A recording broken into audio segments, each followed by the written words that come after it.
এখন রাতের বাজে 1টা আর আমরা ভিডিও তৈরি করতে পেরেছি। এই ভিডিওগুলো আপনাদের জন্য।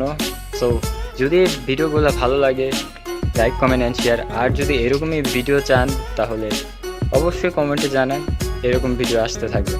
So without wasting any more time, let's show the journey. Hello, welcome back to my YouTube channel. This is your favourite YouTuber Nawab. আমরা আসছিলাম আজকে মাঝরাতে আসছি গরু দেখতে, গরুর হাট সম্পর্কে একটু ধারণা নিতে। ব্যাপারী ভাইয়েরা সহজে বলতে চাইতেছে না গরু কি দাম কি হইতে পারে, কত আনতাস, এমনি একটা মিনিমাম ধারণা দিছে। যতটুকু সম্ভব হয়েছে আমি দেখেছি, বাকি আপনারা আইসা গরুর দামাদামি করে যাইতে। আমরা আসছিলাম সিদ্ধিরগঞ্জ ফুল গরুর হাটে, আর এটা অস্থায়ী হাট।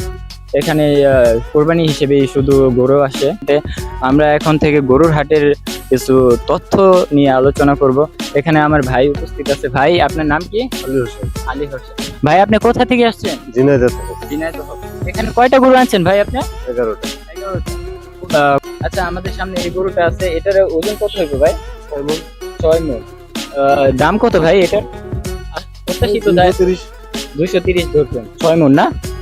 যাক, মাশাআল্লাহ। দেখতেই পারতেছেন ভাই, এই 6 মণ গরু। হ্যাঁ, 6 মণ মাংস, 2,30,000। আর এগুলা কি আপনাদের সব পালা গরু? কেনা গরু আছে। কেনা গরু আছে। শুধু কি 11টাই নাকি বিক্রি হয়ে গেলে আরো আনবেন?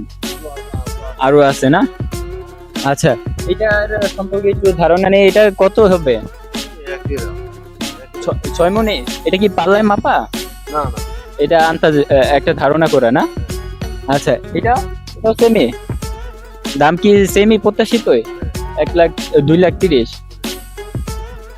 আচ্ছা, ভাইয়ের তো সব দেখতেছি বড় বড় গরু, ছোট সাইজের গরু কি আনেন নাই ভাই? আমাদের তো দর্শকদের ছোট সাইজের গরু একটু বেশি পছন্দ আসে। এই হাট জমতে কত সময় লাগতে পারে ভাই? বলার আছে না, এখনো 2-3 দিন লাগবে। আরো 2-3 দিন লাগতে পারে না? আচ্ছা, ঠিক আছে। ভাইয়ের ফোন নাম্বারটা দেওয়া যাবে, আমাদের দর্শকদের আপনার সাথে যোগাযোগ করতে পারে। তো ফোন নাম্বার বলতে। ও আচ্ছা, ধন্যবাদ। আজকের মতো এতটুকুই। আল্লাহ হাফেজ।